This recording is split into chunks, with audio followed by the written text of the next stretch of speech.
শ্ৰী শ্ৰী ভগৱানৰ চৰণত মোৰ প্ৰণাম অৰ্পণ কৰিছোঁ। সংগজননী শ্ৰী গুৰুমা তেখেতৰ চৰণে প্ৰণাম অৰ্পণ কৰিছোঁ। ইণ্টাৰনেশ্যনেল বেদান্ত ছ'চাইটি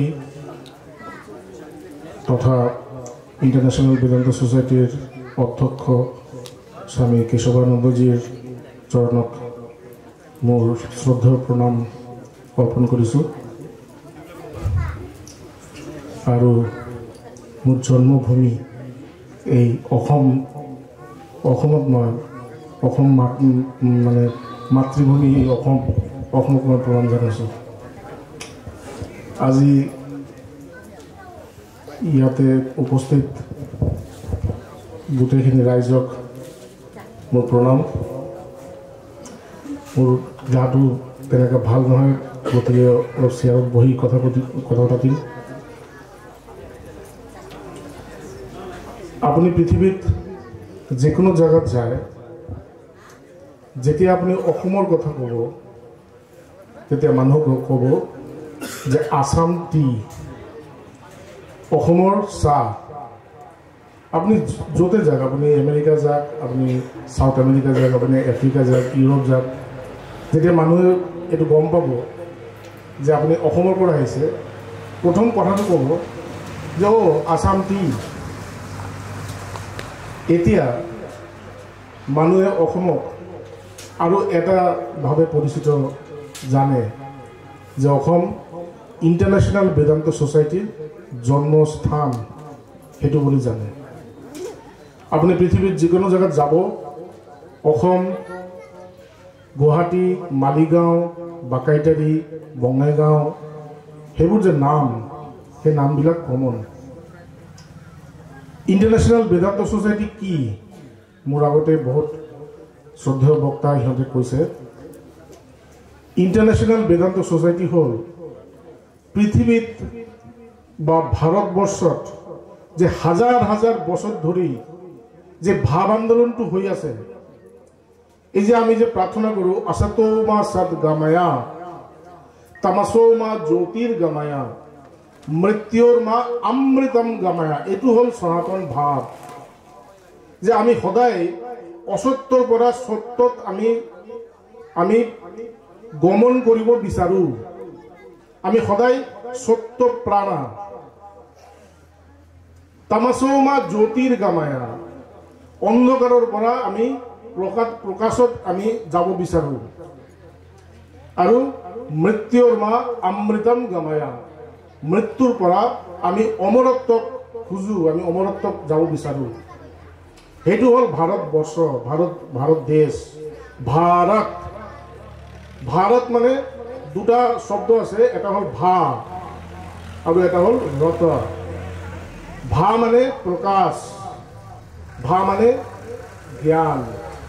তমেব ভান্তম অনুভাতি সৰ্বম তস্য ভাষা সৰ্বমিবম বিভাতি। ক'বলগীয়া মানে যেতিয়া আমি এই কথাবিলাক কওঁ, এই কথাবিলাক ক'বলগীয়া এটা গৰ্ববোধ হয় যে আমি এই সনাতন ভূমিৰ আমি ল'ৰা, আমি পুত্ৰ, আমি সন্তান এই সনাতন ভূমিৰ। আমি এনেকুৱা এটা ভূমিৰ সন্তান, যেই ভূমিত মানুহে সদায় প্ৰকাশক, সদায় জ্ঞানক বিচাৰিছিলে। তো এইটো হ'ল সনাতন ভাৱ।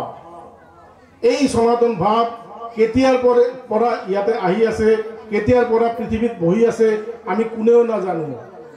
আপুনি বেলেগ যে দেশবিলাক আছে, সেই দেশবিলাকৰ এটা ইতিহাস আছে।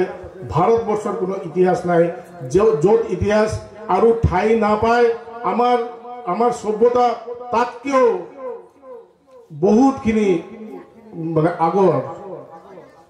তো আমি এই যে ভাৱ, এই ভাৱৰ সকল ভাৱৰ যে সংকলন, সকল ভাৱৰ মিলন হ'ল এই ইণ্টাৰনেশ্যনেল বেদান্ত ছ'চাইটি। নামটো ইণ্টাৰনেশ্যনেল বেদান্ত ছ'চাইটি। আমি অদ্বৈত বেদান্তৰ প্ৰচাৰ কৰোঁ, কিন্তু এই অদ্বৈত বেদান্তৰ ভিতৰত সমস্ত জ্ঞান আছে, সমস্ত বেদান্ত আছে। ইয়াতে দ্বৈত বেদান্ত আছে, ইয়াতে বিশিষ্ট অদ্বৈত বেদান্ত আছে, আৰু ইয়াতে অদ্বৈত বেদান্তও আছে। আৰু এই যে আমি বিদেশত, এই যে ক'লে যে আমি বিদেশত গৈছিলোঁ, কেইদিনমান আগতে মই জাকাৰ্টা গৈছিলোঁ, এইবিলাক পঢ়োঁ, আমাৰ মনে এইবিলাক এণ্টি ইছলাম, আমি আৰু পঢ়িব নিবিচাৰোঁ। মই ভাবিলোঁ যে তেনেহ'লে কেনেকৈ ক'ম যে বেদান্ত কি, কেনেকৈ বুজাম। কিন্তু সেই বেদান্ত মানে কি, বেদান্ত মানে হ'ল প্ৰেম। আমাৰ এটা কথা তেতিয়া মোৰ এটা কথা মনত পৰিল যে আমাৰ ভগৱান যেতিয়া মালিগাঁৱত যেতিয়া চাকৰি কৰি আছিলে আৰু যেতিয়া তেখেতে এই বেদান্ত মানুহে কৈ আছিলে এটা ৰেলৱে কোৱাৰ্টাৰৰ পৰা, তেতিয়া কোনোবাই এইটো বিশ্বাস কৰা নাই যে একদিন এইটো পুৰা বিশ্বব্যাপী এটা ভাৱ আন্দোলন তৈৰি হ'ব, এইটো কোনোবাই বিশ্বাস কৰা নাই। মানুহে তেখেতক প্ৰশ্ন কৰিছিলে, আপুনি কি চবক বেদান্ত বুজাব পাৰিব নেকি? ভগৱান কৈছে, অঁ পাৰিম। আপুনি এটা গৰুক এটা বেদান্ত বুজাব পাৰিব? ভগৱান কৈছে, অঁ পাৰিম। মই তাক এনেকৈ কৰি ধৰিম, টাচ কৰিম, তেখেত এই গৰুটো মোৰ মৰমটো বুজিব পাৰিব। বেদান্তৰ আচল কথাটো হ'ল মৰম, প্ৰেম। মই যেতিয়া তাতে গৈছোঁ মোৰ এই কথাটো মনে পৰিল, ভগৱানৰ এই কথাটো, যে বেদান্তৰ আচল কথাটো হ'ল প্ৰেম। প্ৰেম, যিকোনো প্ৰেম, আপোনাৰ ঈশ্বৰৰ প্ৰতি প্ৰেম, আপোনাৰ কৃষ্ণৰ প্ৰতি প্ৰেম হ'ব পাৰে, আপোনাৰ ৰামৰ প্ৰতি প্ৰেম হ'ব পাৰে, আপোনাৰ শিৱৰ প্ৰতি প্ৰেম হ'ব পাৰে, আপোনাৰ কালীৰ প্ৰতি প্ৰেম হ'ব পাৰে, আপোনাৰ আল্লাহৰ প্ৰতি প্ৰেম হ'ব পাৰে, জীছাছৰ প্ৰতি প্ৰেম হ'ব পাৰে। সেই যে প্ৰেমটো, সেই প্ৰেমটোৱে হ'ল বেদান্ত। এই বেদান্তৰ কথা, এই বেদান্তৰ ভাৱ এই দেশত আছে, পুরো পৃথিবীত আমি এই একত্বর কথা শুনাও। আমার ইয়াতে কিছুমান আগতে এজনে ক'লে যে আমি বসুদৈব কুটুম্বকম, আয়ম বন্ধুর আয়ম নেতি গণনা লঘু চেতসাম উদার চরিতানাম তু বসুদৈব কুটুম্বকম। আমি এই কথাটা কওঁ যে পুরা বিশ্ব আমার আমার আমার পরিয়াল। আমি এই কথাটাও কওঁ যে রুচি নাম বৈচিত্রাম ধ্রুজ কুটিল নানা পথজুষাম নুরামেকো গম্য তম পয় সাবর্ণব ইব। যেনেকৈ আমি জানো যে পানী য'ত পৰে যিমান পৰ্বতৰ পৰা পৰে গোটেই পানী সাগৰত যায়, ঠিক একইভাবে সমস্ত ভাব একই জায়গাত যায়, একই ঈশ্বর আছে, ঈশ্বর একই, একমেব বা অদ্বিতীয়ম নেহ নানাস্তি কিঞ্চনা। এটাই ঈশ্বর আছে, এটাই সত্য আছে। একম সৎ বিপ্রা বহুধা বদন্তি, এটাই সত্য। মানুহে বেলেগ বেলেগকে কয়, আমি কেৱল বেলেগ বেলেগকে যেটো কৈ আছে সেইটো লৈ আমি ঝগড়া কৰোঁ, মাৰপিট কৰোঁ। কিন্তু আমাৰ ঋষি এই সমাধানটো দি গৈছে যে সেই একক দেখা, সেই একক দেখা, সেই একত যেতিয়া আহিবা তেতিয়া কেৱল একত্বই থাকিব, তেতিয়া কোনো ডিফাৰেন্স নাথাকিব, ভেদ নাথাকিব। এই অভেদ তত্ত্বৰ কথা বেদান্ত কয়। এই অভেদ তত্ত্বৰ কথা এই অসমৰ পৰা আমি লৈ পুৰা বিশ্বত ধীৰে ধীৰে আমি কাম কৰি আছোঁ। আমি এতিয়া আপোনাক সবকে এটাই কথা ক'ব বিচাৰোঁ যে সবাৰ ভিতৰত এই গৰ্বটো হ'ব লাগে যে আমি বেদান্ত সোসাইটিৰ জন্মস্থানৰ এইটো আমি বেদান্ত সোসাইটিৰ জন্মদাতা।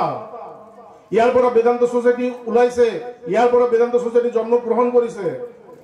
এইটো আমাৰ ৰেসপন্সিবিলিটি।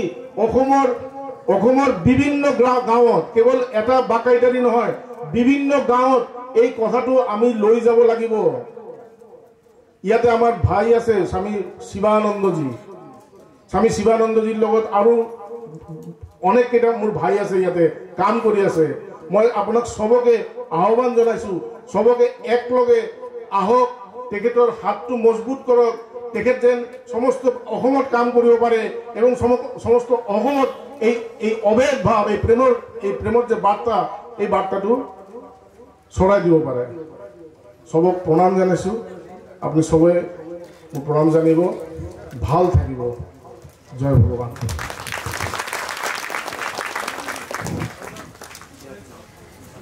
ধন্যবাদ জ্ঞাপন কৰিছো স্বামী প্ৰভুদানন্দজী মহাৰাজ।